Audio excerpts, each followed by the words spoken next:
मैं ब्रह्माजी भक्त पटना हाईकोर्ट अधिवक्ता आप सभी लोगों के लिए डे बाय डे नए नए कानून पे विशेष वीडियो लेकर आते रहता हूं कि आप कानूनी जानकारियों को जानें और अपने जीवन में कानूनी अड़चनों से आप उबर पाएं। तो आज यह विशेष वीडियो है कि केंद्र सरकार ने कोचिंग संस्थानों को लेकर एक बड़ा जो है नियम जारी किया है। तो कोचिंग क्लासेज के लिए एजुकेशन मिनिस्टर केंद्र सरकार ने वह कहा है कि 16 साल के कम के बच्चे आप वहां एडमिशन नहीं ले सकते हैं। तो यह केंद्र सरकार का क्या कोचिंग के संबंध में गाइडलाइंस है, इसकी जानकारी प्राप्त करने के लिए आप जय हो ब्रह्मा जी चैनल पर इस चैनल को लाइक करें, सब्सक्राइब करें और जानें कि केंद्र सरकार के कोचिंग संस्थानों के लिए क्या गाइडलाइंस जारी किया गया है, क्या नियम बनाया गया है, कैसे उसको इम्प्लीमेंट किया जाएगा। इस सब सारी जानकारी प्राप्त करने के लिए आप हमारे चैनल पर आए। केंद्र सरकार ने आदेश जारी किया कि 16 वर्ष के कम उम्र वाले बच्चे कोचिंग में एडमिशन नहीं ले सकते हैं। कोचिंग सेंटर गाइडलाइंस शिक्षा नीति के नए नियम पर कोचिंग संस्थान में 16 साल से कम के बच्चे एडमिशन नहीं ले सकते हैं। केंद्र सरकार ने बड़ा फैसला लेते हुए कड़े नियम जारी किए। इसमें काफी सारे बदलाव भी किए जा रहे हैं, क्योंकि कभी कभी आपने देखा होगा कि आग लग गई, कोचिंग में बच्चे वहां से अपने जान बचाने के लिए कूद रहे हैं। अपनी जान बचाने के लिए वे हमेशा जहदोजहद करते हैं। और आपको दिल्ली, गुजरात के अहमदाबाद में इन सभी बातों पर आपने ध्यान रखते हुए देखा होगा कि कोचिंग संस्थानों के द्वारा बड़ी बड़ी फीसें ली जाती है। लाखों रुपये उसमें एक साथ लिए जाते हैं। तो इसमें एक पॉलिसी लागू की गई कि बच्चा आपका चाहे कोचिंग संस्थान में पढ़ रहा है, बीच में छोड़कर आना चाहता है तो वो फीस रिफंड होगा। और वैसे कोचिंग संस्थानों में फीस रिफंड नहीं होता था। उन्होंने स्पष्ट किया है कि अगर बच्चा आपका मान लीजिए कि 4 महीने के कोर्स कर रहा है, 1 महीने बाद ही वो चाहता है कि हम नहीं पढ़ें, तो 3 महीने का वो कोचिंग संस्थानों को अपने फीस को रिफंड करना पड़ेगा, 1 महीने के काट कर। तो भारत सरकार के शिक्षा विभाग द्वारा कोचिंग संस्थानों के लिए गाइडलाइंस, रेगुलेशन, रजिस्ट्रेशन ये सारी जो है नियम बनाए गए हैं, ताकि भारत में अनरेगुलेटेड तरीके से कोचिंग जो चल रहे हैं वह काफी भयानक है। जिस तरीके से फीस वसूला जा रहा है बड़े स्तर पर, ये भयानक स्थिति है। बच्चों के दिमाग पर बहुत असर होता है, क्योंकि बच्चे गरीब परिवार से, मिडिल परिवार से आते हैं। वह बच्चे अपने परिवार वालों को जैसे तैसे करके फीस जमा तो कर देते हैं, मगर वह क्वालिटी उसको नहीं मिलती। तो बच्चे कई बार सुसाइड की तरफ भी कदम उठा लेते हैं। इस पर कई बार मीडिया में भी चर्चा हुआ, लोकसभा में भी चर्चा हुआ, इसमें कई डिबेट हुए। तो यह गाइडलाइंस बहुत मायने रखता है। कोचिंग सेंटर किसे कहा जाएगा यह ध्यान रखना आवश्यक है। जैसे आप कहीं 10 बच्चों को घर पे बुलाकर पढ़ा रहे हैं तो वह कोचिंग सेंटर नहीं कहा जाएगा। कोचिंग सेंटर किसे कहेंगे? ऐसी जगह जहां की कोई प्रोग्राम एजुकेशन से संबंधित चलाया जा रहा हो, जिसे एक व्यक्ति के द्वारा पढ़ाने के लिए प्रोग्राम चलाया जा रहा हो। वह एकेडमिक या कॉम्पिटिटिव एग्जाम जैसे यूपीएससी, आईआईटी, नीट हो या किसी भी प्रकार के कॉम्पिटिटिव एग्जाम के संबंध में प्रोग्राम चलाया जा रहा हो। सबसे अधिक महत्वपूर्ण है कि अगर उस जगह पर 50 से अधिक विद्यार्थी है तो वह कोचिंग संस्थान यानी कोचिंग सेंटर कहा जाएगा। कोचिंग सेंटर के लिए क्या क्या नए नियम लागू किए गए हैं, इस बात को भी जान लीजिए। जितने भी कोचिंग संस्थान हैं इस प्रकार के, उनको रजिस्ट्रेशन कराना होगा और लोकल जुरिडिक्शन यानी जिस राज्य में है वहां रजिस्ट्रेशन कराना होगा।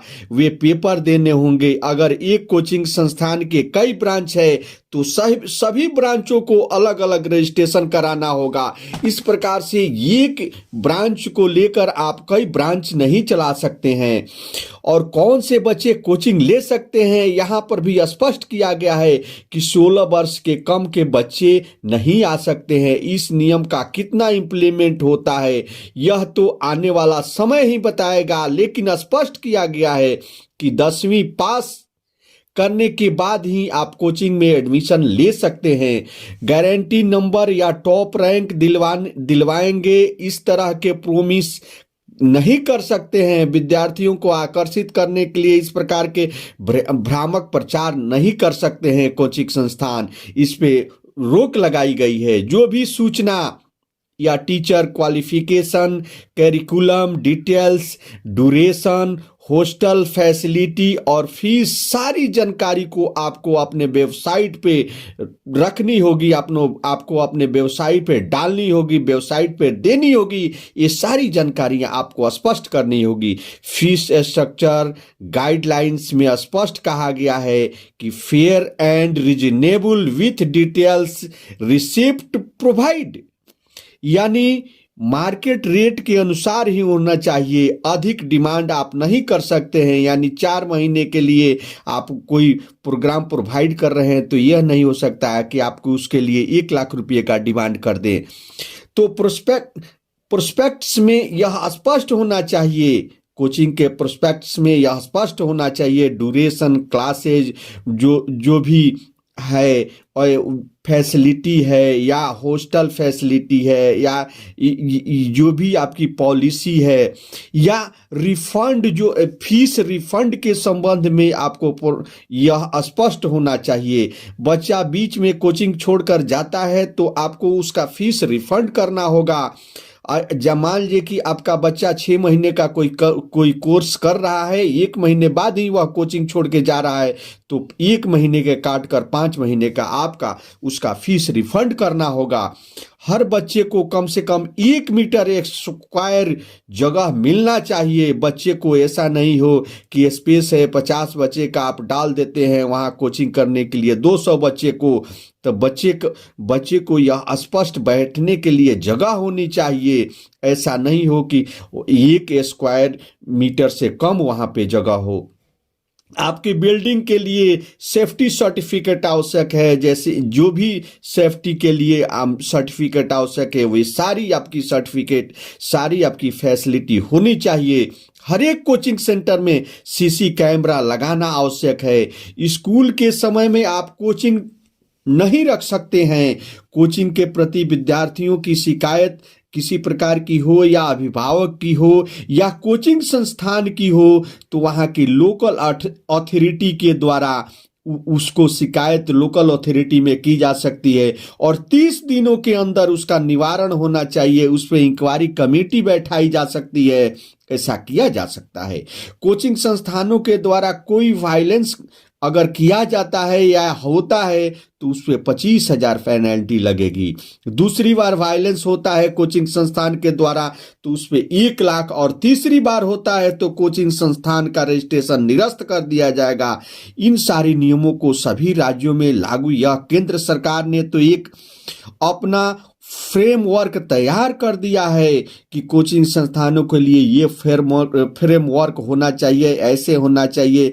लेकिन इसको इम्प्लीमेंट करने के लिए लोकल जो अथॉरिटी है वह राज्य सरकारों के द्वारा होता है, कि राज्य सरकार अपने अपने राज्यों में इस कोचिंग गाइडलाइंस को कैसे लागू करते हैं यह तो आने वाला समय ही बताएगा। लेकिन यह कोचिंग संस्थानों के लिए और भारत की जो भी जनता है, जो भी विद्यार्थी है, उनके लिए बहुत अच्छी गाइडलाइंस है। तो इस पे अमल होना चाहिए, और कोचिंग संस्थानों पे, इन कोचिंग संस्थान वालों को भी इस पे ध्यान देना चाहिए कि सारी फैसिलिटी, सारी व्यवस्था और ऐसी स्पष्टता होनी चाहिए कोचिंग में, तभी वो बच्चों को एडमिशन ले। और ये सभी के पक्ष में होगा, सभी के भलाई के लिए केंद्र सरकार के द्वारा ये गाइडलाइंस जारी की गई है। तो मैं अपने हृदय से आप सभी को धन्यवाद देता हूं कि आप इस गाइडलाइंस को जानें, उसके अनुसार अपने बच्चों को एडमिशन कराएं, और कोचिंग संस्थानों को मैं हिदायत देता हूं कि वैसे फैसिलिटी रखें और ये सारी स्पष्टता के साथ ही बच्चों को एडमिशन कराएं। तो जय हिंद, जय भारत।